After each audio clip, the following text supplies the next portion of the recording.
Hello friends, मेरे channel पर आप लोग को स्वागत है। तो जैसे मैंने पिछला वीडियो बनाया था, ये वाला वीडियो बनाया था और उसमें सब कुछ मैंने बोला था। अगर चाहो तो जाके आप एक बार देख सकते हो मेरा पिछला वीडियो। और मैंने कहा था कि मार्केट यहाँ से गिरने वाला नहीं है और चांसेस बहुत है, बहुत स्पीड से भागेगा। अगर मार्केट वर्ल्ड की मार्केट के तरफ से कभी भी कोई कहीं पे भी पॉजिटिव न्यूज आता है तो हमारी जो इंडियन मार्केट है उससे ज़्यादा तेज भागेगा, और वो चीज़ हो रहा है। And eight this time everybody is talking about the big correction, sharp correction, but market is not ready to fall, as told before, as told many times. So as world market is ready to fire, so we are not मतलब हम crash के mood में नहीं, we are not the mood in the crash kind of. So uh, at this moment, and most of the large cap stock मतलब वो ऐसे stage में खड़े हैं, मतलब ब्रेकआउट के स्टेज में खड़े। So you know the mean कि ब्रेकआउट का मीन्स क्या होता है। आई am not talking about the 1 or 2 days kind of breakout जो कंसोलिडेशन फेज था 1 or 2 year 3 years, वो रिसेंटली ही इसके ऊपर निकले हैं। सो दैट मीन्स कि मतलब वो स्टॉक इज नॉट मतलब रेडी नहीं है कि फॉल होने के लिए। जब तक लार्ज कैप स्टॉक रेडी नहीं है, so we are not going to fall. So that's the simple answer.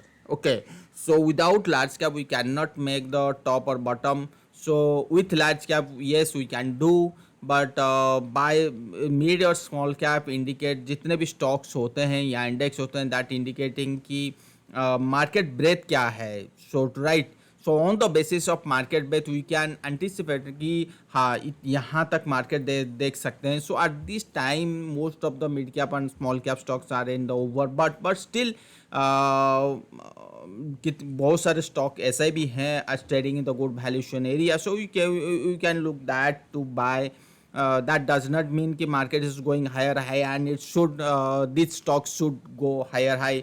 That does not mean we are in the मतलब we are looking or we are focusing the best quality stock at best valuation level.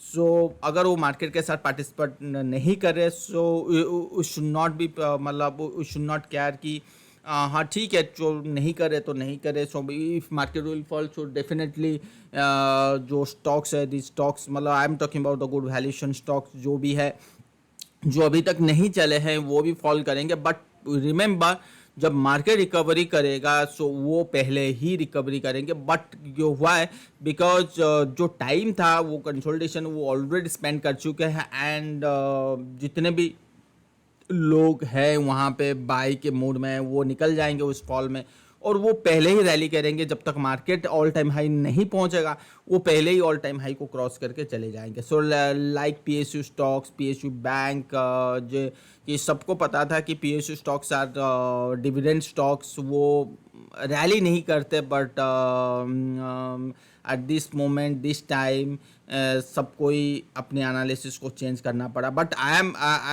Very very sure that one day PSU stocks and PSU banks will fire. And वो चीज़ हुआ है because I know that if you're trying to see the 2003 to 2008 period, at that moment सारे PSU stock, PSU bank जितने भी है, I am talking about the PSU sector, वो सब rally कर रहे थे. तो फिर वो क्यों नहीं रैली करेंगे. सो ठीक है उसका टाइम नहीं आया, बट जब टाइम आया उसने 300%, 400%, इवन 500%. आपको ब्रेकआउट के मैं बता रहा हूँ, अगर जिन लोग ब्रेकआउट नहीं नीचे के भाव में बैठे हैं वो उनको तो ज़बरदस्त मुनाफा है, ज़बरदस्त. ठीक है ना. तो चलो कम टू द पॉइंट कि जिन लोग नहीं देखे जाके एक बार वीडियो देख सकते हैं, वहाँ पे भी डिटेल है. हर बार एक नया नया कुछ ना कुछ डिटेल आता रहता है. आप ट्राई टू मतलब पूरी वीडियो देखने की कोशिश करें. Don't skip this video, will not get the entire knowledge. Okay, so at this moment I told you that in before ki market index was in this area. So it is not the grid or it's not the extreme grid. So at this moment it's trading the grid, and कुछ समय के बाद हो सकता है it may reach extremely greed. So this is the very very bullish kind of sentiment. So it's this market mood index जो होते हैं कि ये अगर एक्सट्रीम ग्रिड हो गया, बहुत जन बुलिस में बैठे हुए, so that means we have to change our policy. So that's why at this moment we should not focus on the buying kind of strategy. Okay, anytime market may be sharp fall. Yes, at this moment also, at this moment also, at this moment, but exact timing we cannot say, or I can say. Okay, so this is the simple information, small information. And come to the point that nowadays ki at this in this week everybody is talking about the RSI reached 80 level. So what should I do? See, in the near 80 level we got a sharp downfall, we got a sharp downfall. This is the blue mark, this is the 80 level, and RSI was trading above the 80. We got a 30% kind of fall. I'll show you, don't worry that. So I have marked when the RSI reached this 8 level. So let's see, 1 2 3 4 5, and still RSI trading above the 80. So what is the future for this RSI? Yeah, it will fall from this level, or it will make a new high in the RSI. So we have to be let's see, we have to analyze. Okay, so come to the point that देखिए RSI यहाँ पे आ गया, और we got a 30% kind of fall. but actually जो RSI आया इस level पे 3000, पर उससे पहले क्या ना 3700 तक गया, कितना परसेंट का राइज किया. सो ये चीज़ भी देखना बहुत ज़रूरी है. देखिए 25% का राइज किया है, 25%. ऐसा नहीं है कि RSI 80 के आसपास आ गया तो वहीं से एकदम फॉल आ जाएगा, नहीं. इंडेक्स 25% तेज़ी होने के बाद ही जाके 30% का फॉल आया, और देन RSI रीच्ड 80 लेवल. सो उसके बाद भी हमने, अगर आप देखोगे 2000, आई एम टॉकिंग अबाउट तो 2008. सो RSI 25% भी राइज किया, उसके बाद जाके 64% में फॉल आया. सो देन यहाँ पर RSI यहाँ पहुँचने के बाद अगर आप देखोगे तो 6% की तेज़ी के बाद उसने 25% का फॉल आया. तो आपके दिमाग में यार रहा होगा, यार 25% कुछ भी नहीं होता जब तक आपको 60%. Yes, that's right. But at that moment अगर आप देखोगे कि ठीक है 5000 आया था, 5000 से वो 6000, बस 1000 पॉइंट में भी भागा था. But no, you have to calculate in the percentage wise, that so that you can know the actual difference of the 80 to 80. मतलब जो RSI का 80 का जो पहुंच गया था, 80 के ऊपर इवन पहुंच गया था, उसके बाद की बात कर रहा हूं. तो अभी अगर आप देखोगे तो RSI जो है ना वो ऑलरेडी इस कैंडल में पहुंच चुका है 1 जुलाई 2024. सो यहाँ से अगर आप 25% लेट से आप डिसाइड करोगे क्या है, ये देखो इसकी हाई जो है ना 24,999, near about 25,000. So 25,000 comes around 25% के हिसाब से 31,000. So you can not digest cat Nifty is moving from the 25,000 to 31,000, and we cannot take the advantages in this rally.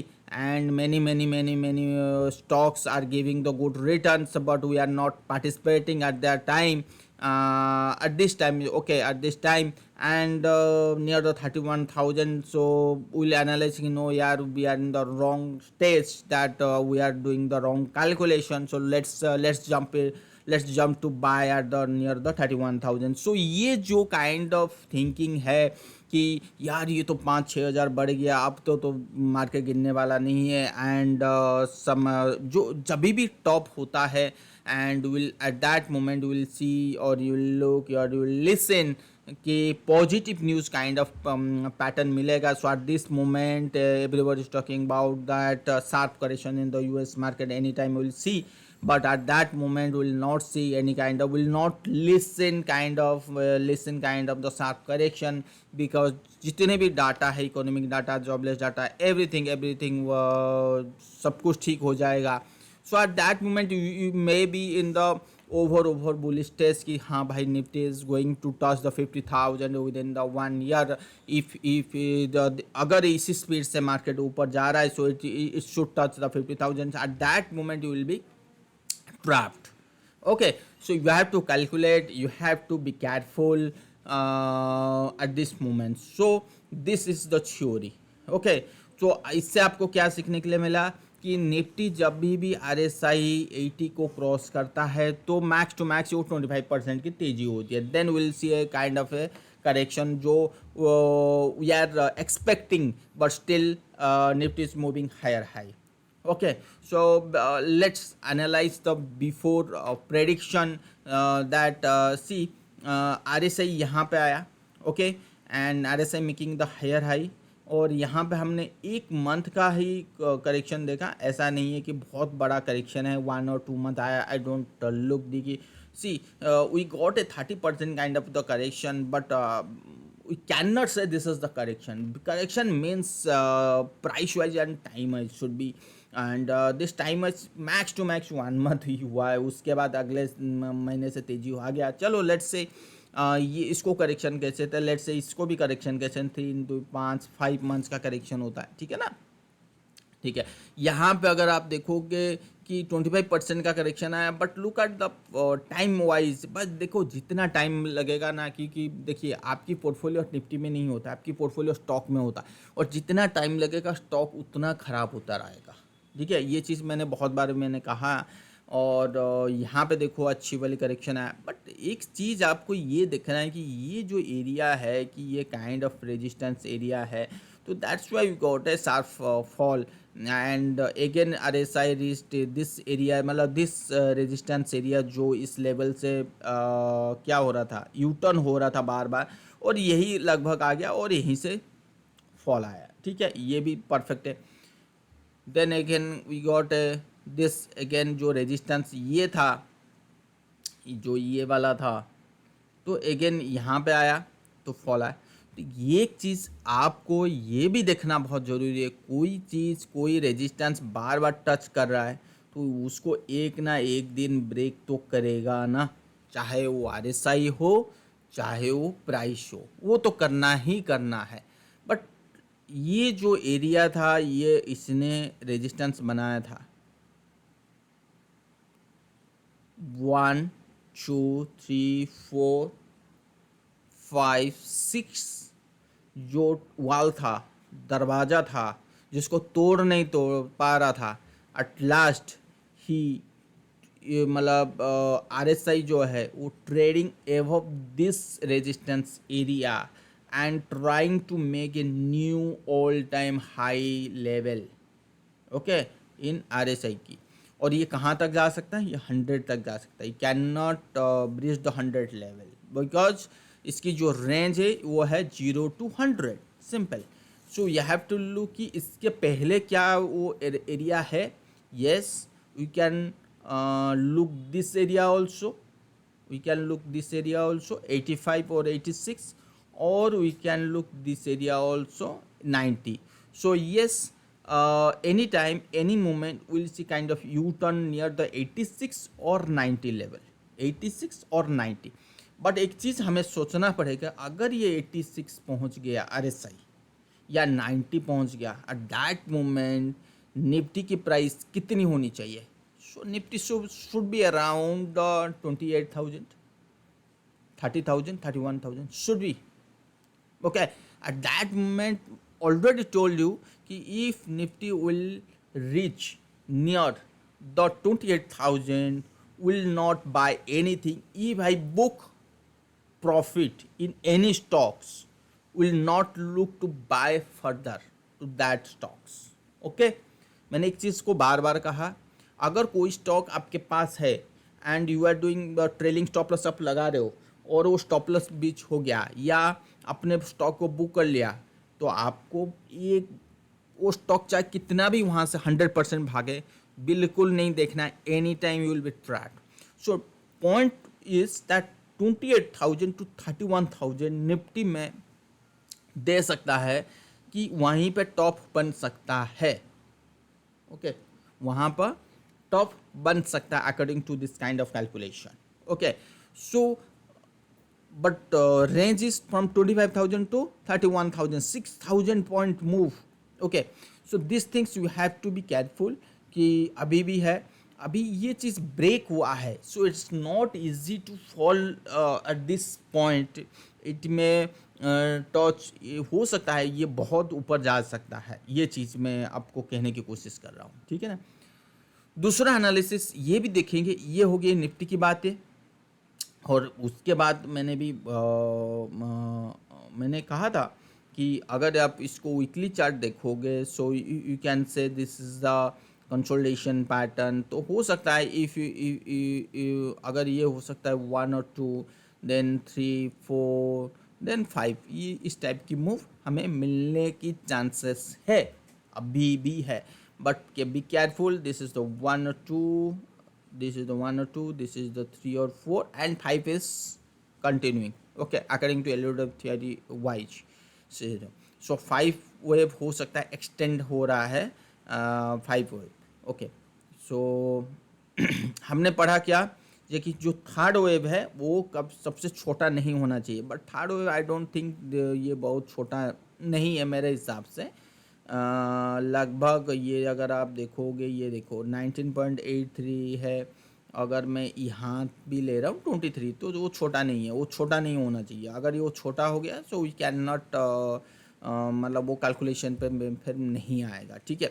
तो ये चीज़ है. अगर मैं मूविंग एवरेज भी प्लॉट करता हूँ और 10 और 20, कोई भी, जैसे मैंने पिछले बार भी कहा था, जब तक इसके नीचे नहीं आए तब तक आप बियर में बैठो मत. जब तक इसके नीचे नहीं आए तब तक हो सकता है कि आपको 28,000 31,000 जाने के बाद, इस टाइप की मूव होने के बाद, ये देखो मैंने ये कहा, ऐसे जाने के बाद तो फिर कंसोलिडेशन होगा. तो हो सकता है कि यहाँ पे हमें कंफर्मेशन नहीं मिलेगा नियर द 30,000 31,000.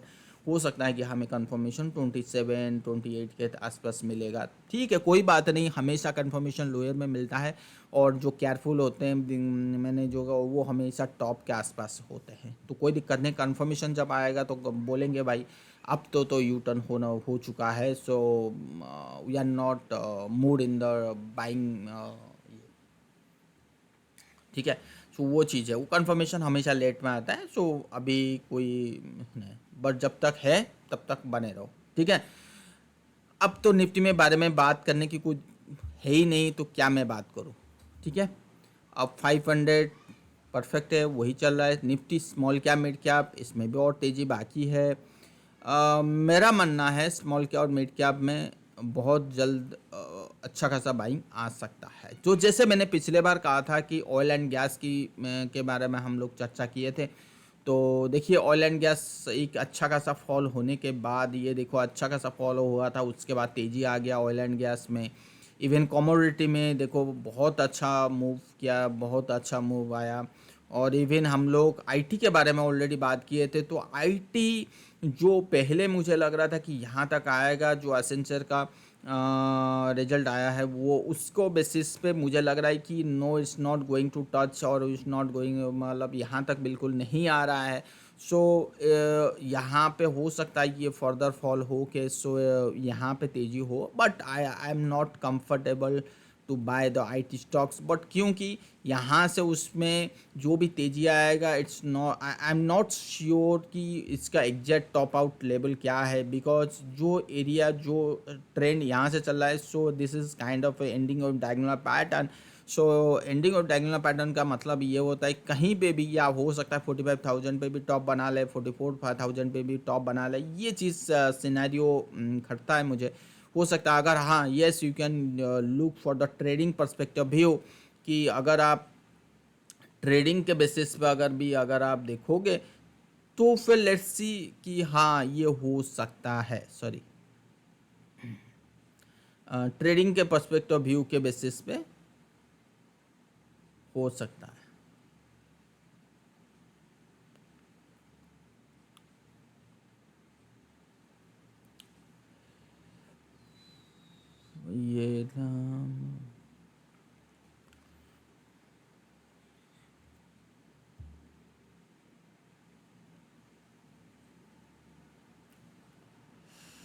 नहीं, अभी ऐसा कुछ सिनेरियो नहीं है हुआ है, बट जनरली अगर यहाँ पे टच होता है तो 45,000 जो बोल रहा था वही है।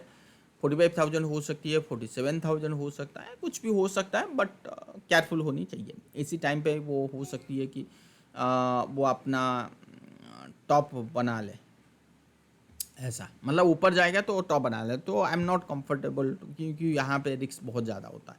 और जहाँ पे रिस्क कम है, जैसे मैंने कहा कि अ, जैसे मैंने कहा मुझे कंफर्टेबल मैं हूँ बैंकिंग स्टॉक में, मेटल में, ऑयल एंड गैस, तो वहाँ पे हम लोग देख सकते हैं, ठीक है ना। तो चलिए अभी फ़िलहाल तो हमारे स्टॉक के ऊपर हम पर चर्चा करने की कोई बात है ही नहीं। देखिए पीएसयू बैंक अच्छा खासा फॉल हो गया था, पीएसयू बैंक में भी देख सकते हैं अच्छा वाला फॉल। जो एक अच्छी मूव स्टार्ट हो चुकी है वो है European market, China market, Asian market and US market. जो जो इनकी मार्केट है ना, ये रेडी है कि new all time high emerging market, तो वहाँ पे धमाकेदार बाइंग आ रही है। So that's why we should not look to kind of a sharp correction in the international market. अगर ये हो सकती है कि इन द कमिंग अक्टूबर, ये चल क्या रहा है, सितंबर, अक्टूबर नवंबर 5 तक हम एक्सट्रीमली बुल में पहुंच जाएंगे। शायद मुझे लग रहा है इवन हो सकता है कि दिसंबर तक भी पहुंच जाएंगे। बट नवंबर 5 में एक साफ मतलब एक इवेंट है, बड़ा इवेंट है। सो लेट्स सी कि अगर नवंबर 5 में 30,000 के आसपास पहुंच जाते हैं तो हो सकता है काइंड ऑफ साफ करेक्शन हो सकता है। तो जैसे मैंने कहा एस एंड पी देखिए क्लोजिंग बहुत प्यारा दिया हुआ है। डाउ जोन्स बहुत अच्छा चल रहा है। नास्डैक ब्रेकआउट हो गया, ऊपर जाने की बहुत जल्दी है, बहुत जल्दी है। ट्रांसपोर्टेशन जो एकदम से इस वाला में फॉल आया था 3%, और वो पहुंच गया, वो कहाँ पे पहुंच गया, वो ब्रेकआउट के किनारे पे पहुंच गया। तो दैट मीन्स कि कि अगर ये चीज़ जो मार्केट को बढ़ाने में दिक्कत हो रहा था, मतलब यूएस मार्केट को, और ये चीज़ भागेगा तो 12-13% तो कंफर्म है ही है। और ये ट्रांसपोर्टेशन जो इंडेक्स, और ये देखिए रुसेल ऑलरेडी तेज़ी है और ये ब्रेकआउट में, तो कहीं ना कहीं हमें बुल की सिनेरियो ऑलरेडी इंटरनेशनल मार्केट में मिल चुका है। और ये देखिए जैसे मैंने कहा Bitcoin is going to touch that 80,000 then 90,000 simple. तो यहाँ पे हो सकता है टॉप बन सकता है। और सबसे बड़ी चीज़ अगर मैं आपको बताऊं, सबसे अच्छा वाला ब्रेकआउट मैंने पहले भी बोला था कि कैक जो कैक डैक्स यूरो ये है फिटसी है, ये सब यूरोपियन इंडेक्स है। तो यहाँ पे इन्वर्स हेड एंड शोल्डर में ब्रेकआउट आया है और इस गोइंग टू टच ऑल, मतलब ये हो सकता है कि 8 से 10% की मूव हमें आराम से मिल सकता है। आई एम टॉकिंग अबाउट तो आराम से, ठीक है ना। तो वो चीज़ ले सकते हैं हम। आई डोंट नो कि 8-10% तो मैं ऐसे ही बोल रहा हूँ, बट वो कितना हो सकते हैं तो वो चीज़ जानना बहुत ज़रूरी है। हो सकता है कि 8-10% ना हो सकता है यहाँ तक आए। अगर सही मायनों में अगर यहाँ तक आए तो भी हमने 10% की मूव हमें मिल सकता है। तो ये चीज़ मैं कहना की कोशिश कर रहा हूँ। तो ठीक है। तो एक मिनट, हाँ।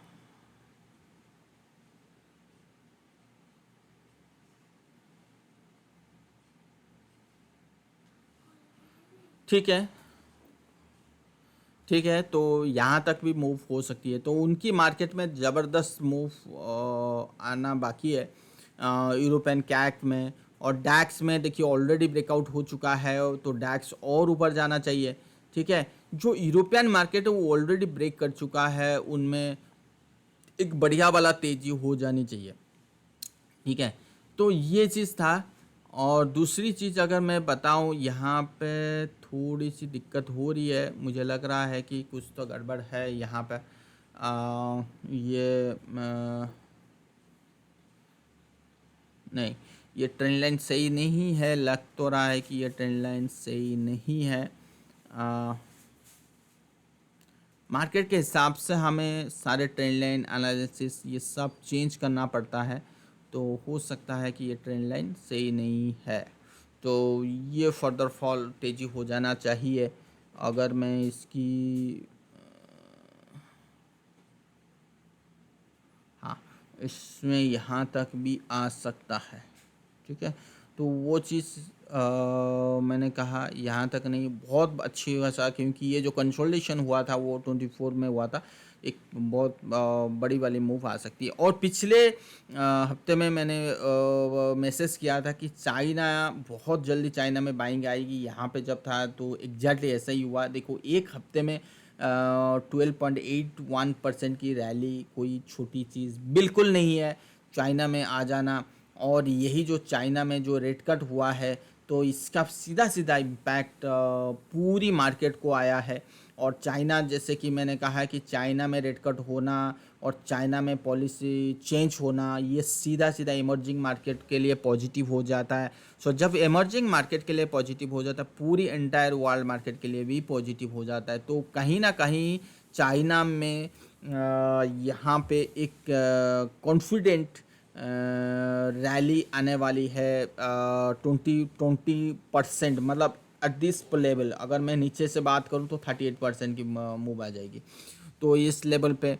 और इमर्जिंग जिस जैसे ही इमर्जिंग चाइना में बाइंग आया, सो दैट मीन्स कि इमर्जिंग मार्केट में सबसे ज़्यादा अगर किसी की परसेंटेज सबसे ज़्यादा है वो हांगकांग और चाइना का है, तो वहाँ पे बाइंग आ रही है, तो यहाँ पे भी बाइंग आएगा। तो इमर्जिंग मार्केट में बाइंग आता है तो डॉलर में फॉल होता ही होता है। और ये चीज़ इसीलिए हमने इमर्जिंग मार्केट जो अंडर परफॉर्म कर रहा था compare to other market, so at this moment is going to outperform compare to other market. So because of valuation is there, trading at lower level, so that's why it's going higher high and confident जो डर नहीं है, ठीक है। यहाँ तक तो minimum होना ही होना है इमर्जिंग मार्केट। और दूसरी चीज़ उसके बाद हैंगसेंग की बात करें तो मैंने पिछले बार भी कहा था हैंगसेंग किसी भी टाइम पे यहाँ पे आ सकता है। तो हैंगसेंग आई एम लुकिंग कि 23,000 तक आ जाना चाहिए। तो लेट्स सी, अगर यहाँ से यू टर्न होना चाहिए। इफ़ आई एम अगर मैं देखूँ दिस इज़ द 1 और 2 और 3 और 4, then fifth should be kind of.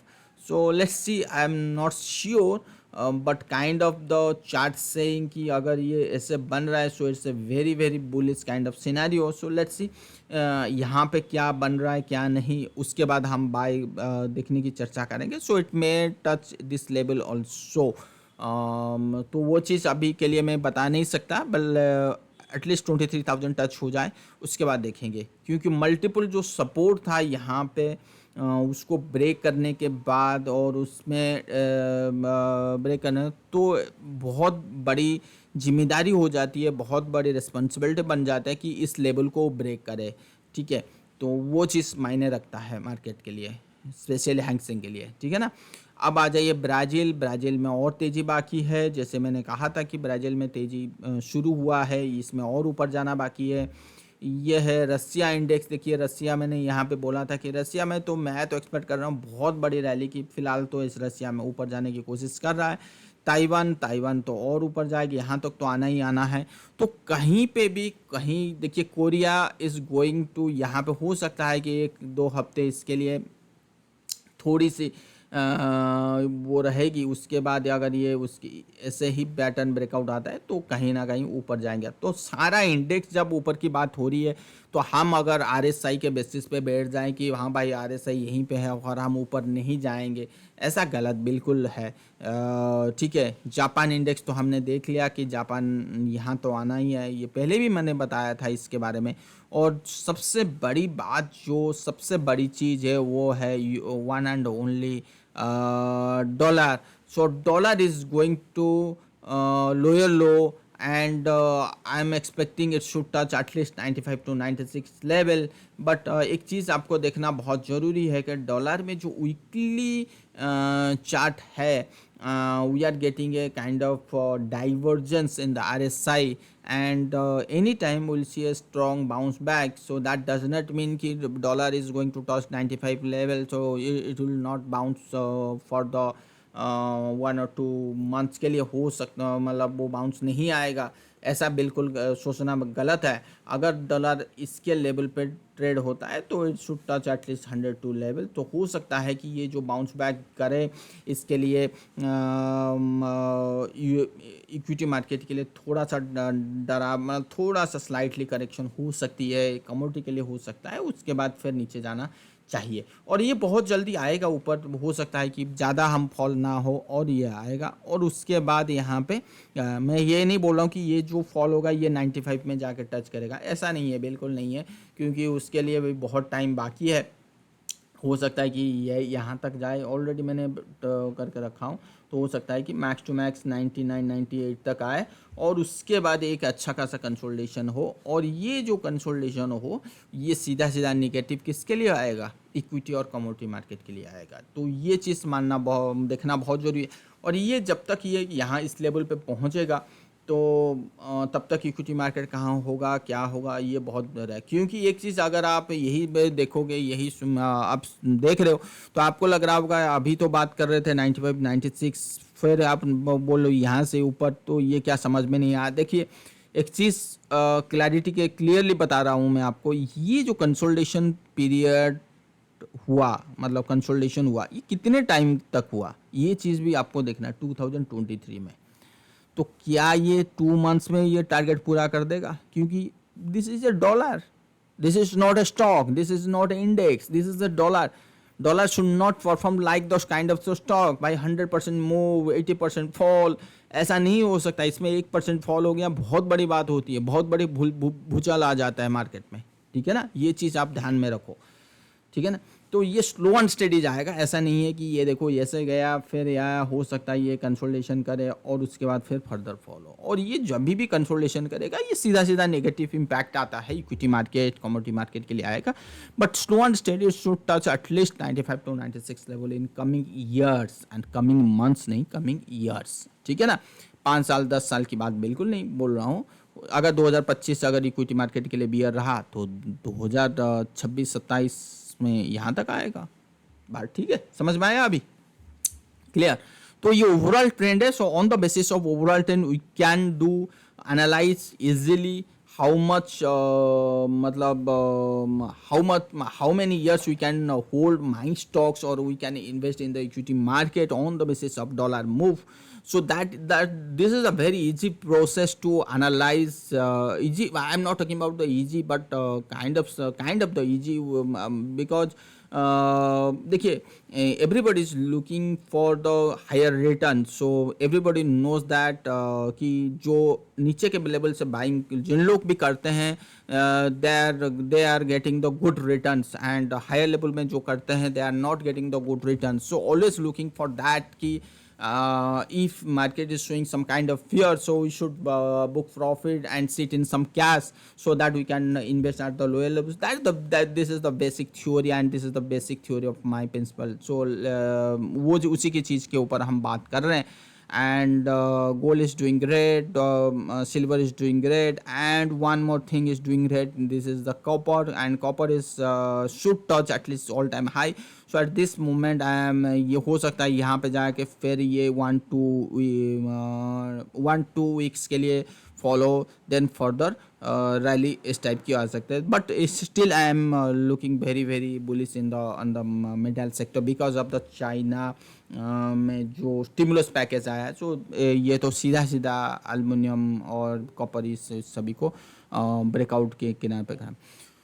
Okay, so look at the crude oil. जो क्रूड ऑयल हम लोग यहाँ पे बोले थे कि भाई यहाँ पे फॉल आना चाहिए, लेट्स सी ये कंसोलिडेशन हुआ, और ये सीधा सीधा इम्पैक्ट किस में आएगा, oil and gas. So oil and gas में सबसे बड़ी जो आ रहा है BPCL, HPCL एंड IOC। और IOC में मैं एक अच्छा वाला बुलिश हूँ। ऐसा क्यों हूँ, क्योंकि this is the all time high, and IOC इसके ऊपर ब्रेक किया है February 24, एंड मतलब इसके ऊपर सस्टेन भी किया है, और you can say this is the 1 2 3 4, मतलब 4 टाइम्स बॉटम पैटर्न बना हुआ है। तो जब भी ऑल टाइम हाई के ऊपर अपने इतने सारे बॉटम पैटर्न बन रहा है और वॉल्यूम बहुत अच्छा खासा हो रहा है, सो वी कैन थिंक कि भाई यहाँ पे देखिए volume is increasing, volume is increase at the lower level, so volume increase हो रहा है, ये हो रहा है। तो जैसे ही आईओसी ब्रेक करे 180 और 182 को, मैं पहले भी कहा था यहाँ पे आईओसी मुझे बहुत अच्छा लग रहा है। सितंबर 2024 में एक महीना हो गया आईओसी में ब्रेकआउट नहीं आया, उसके बाद फिर this time IOC ready for the fire again. So यहाँ से हो सकती है कि बहुत ऊपर रैली करे, मिनिमम 220 और मैक्सिमम कुछ भी हो सकता है। तो ठीक है, तो ये चीज़ हम लोग एनालिसिस कर सकते हैं वो चीज़, ठीक है ना। तो आज के लिए बस इतना ही।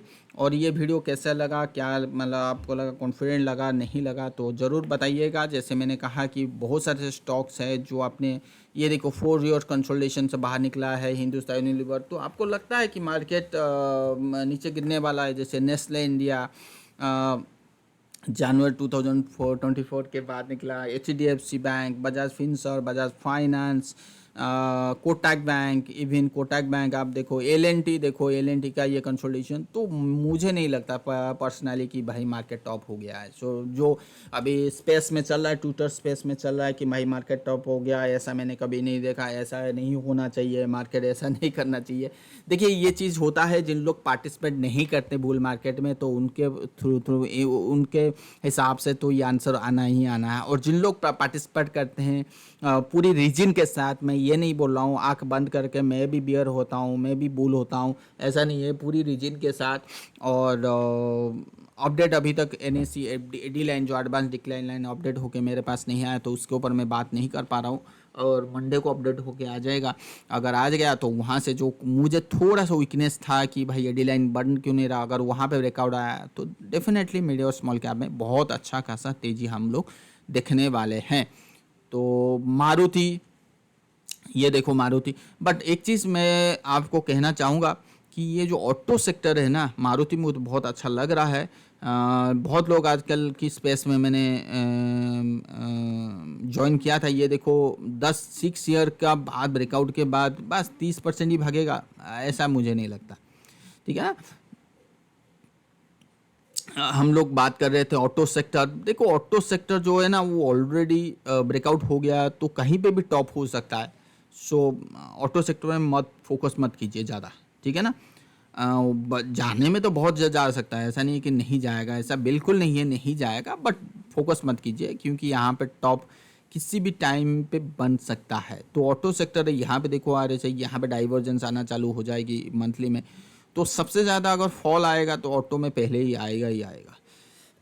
जहाँ पे करेक्शन हो रहा है, जहाँ पे कंसोलिडेशन हो के ब्रेकआउट हो रहा है, तो वहाँ पे देखो रिटर्न मतलब रिटर्न को मत फोकस करो, ठीक है ना। तो ठीक है, thank you so much. Video पसंद आया तो लाइक सब्सक्राइब जरूर कीजिए, दोस्त लोग के साथ शेयर कीजिए। Thank you.